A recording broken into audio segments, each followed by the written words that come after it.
উত্তমকে আপনারা রেস্কিউ করলেন, ট্রিটমেন্টের ব্যবস্থা করলেন, তার বিরুদ্ধেই গ্রামবাসীদের অভিযোগ, তার বিরুদ্ধে কোনো রকম ভাবে অভিযোগ নেই। যে পুলিশ বুধবার তৃণমূলের অঞ্চল সভাপতি উত্তম সর্দারকে উদ্ধার করেছিল, যে পুলিশ তাকে ক্লিন চিট দিয়েছিল, ঠিক সেই পুলিশই 3 দিনের মাথায় সেই উত্তম সর্দারকে গ্রেফতার করলো। আর গ্রেফতার করা হলো সেই সন্দেশখালী থেকেই। এর মাঝে শুধু তৃণমূলের দুর্দান্ত প্রতাপ নেতা শেখ শাহজাহানের অন্যতম সাকরেতকে 6 বছরের জন্য সাসপেন্ড করেছে শাসক দল।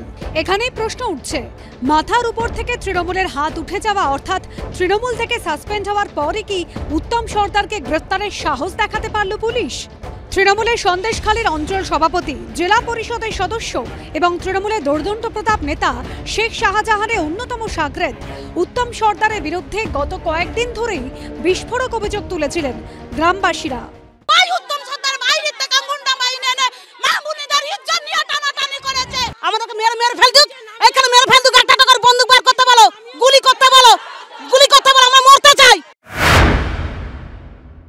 শুক্রবার তাতেই কার্যত শিলমোহর দেন সন্দেশখালীর তৃণমূল বিধায়ক সুকুমার মাহাতো। উত্তম সর্দার গত 3 বছর ধরে কিছু মানুষের লিস্ট টাকা দেয়নি, হয়তো ব্যবসায়িক কোনো ঘাটতি হয়েছে বা কোনো লস হয়েছে, আমরা এটা দেখছি। আর এরপরই শনিবার তাকে দল থেকে সাসপেন্ড করে তৃণমূল। যে ঘটনাগুলো ঘটছে, কিছু মানুষ এইটাকে উত্তপ্ত করে তুলেছে, কিন্তু যেটা করছে এগুলো সম্পূর্ণ রাজনৈতিক চক্রান্ত। আমি তো মনে করি যে একটা লোক আমার উপরে বা ক্ষোভ নেই বা ভাইয়ের উপরে ক্ষোভ নেই, বিক্ষিপ্তভাবে কিছু মানুষের উপরে, নেতাদের উপরে ক্ষোভ করছে। শিবু হাজরাকেও খুঁজে পাবে না, শাহজাহান শেখকেও খুঁজে পাবে না। যখন উপর থেকে বলা হবে অ্যারেস্ট করো, মমতা বন্দ্যোপাধ্যায় বলবেন যে হ্যাঁ এবার একটু অ্যারেস্ট করো, লোককে দেখাতে হবে, তখন করবে। উত্তমকে ধরে আপাতত কনসোলেশন প্রাইজ দিয়েছে পশ্চিমবঙ্গবাসীর জন্য। সন্দেশটা কি দিচ্ছে রাজ্যের পুলিশ? অপরাধীদের ধরবে না? না, গ্রেফতার কেন করবে? যদি গ্রেফতারের ভয় থাকতো তাহলে বাড়ি থাকতো, তাহলে শাহজাহানের মতো পালিয়ে বেড়াতো। ইডি সিবিআই এর অফিসাররা গেছে শাহজাহানকে ধরতে, সেখানে এই পুলিশগুলো তাকে অপরাধীকে পাহারা দিয়েছে, আজ পর্যন্ত অপরাধীকে ধরতে পারেনি। পুলিশ থেকে বলা হয়েছে যে আমরা সর্বতভাবে চেষ্টা করছি এবং যারা যারা আছে, যাদের নাম বা যাদের বিরুদ্ধে অভিযোগ, তাদের আইনের আওতায় আনা হবে এবং এক এক করে আসছে। তবে এদিন সাংবাদিকদের প্রশ্নের উত্তরে চুপ ছিলেন তিনি।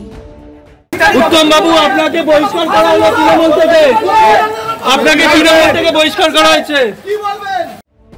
এদিন উত্তম সর্দারের একদিনের জেল হেফাজতে নির্দেশ দেন বিচারক। সমীরণ পাল, আব্দুল ওয়াহাব ও জয়ন্ত পালের রিপোর্ট, এবিপি আনন্দ। সত্য অন্তহীন, সত্যের খোঁজও তাই, সত্য সন্ধানে তাই আমরা অক্লান্ত, অকুতভয়। এবিপি আনন্দ নতুন ভাবনার প্রতীক, যা মনে মুক্ত, তথ্যে যুক্ত এবং যাবতীয় সীমানার বাঁধন থেকে মুক্ত। সীমা না শব্দটির মধ্যে লুকিয়ে আছে মানা শব্দটি, যেন চোখ রাঙানি এক অদৃশ্য ব্যানাজার, যা আটকে রাখে আমাদের এক ছোট্ট গণ্ডির মধ্যে। একমাত্র সঠিক খবরই গড়ে তুলবে এক মুক্ত সমাজ। সেই জগৎ গড়ার লক্ষ্যে কোনো সীমানার ঠুকুটি আমরা মানব না। এবিপি আনন্দ এগিয়ে থাকে, এগিয়ে রাখে।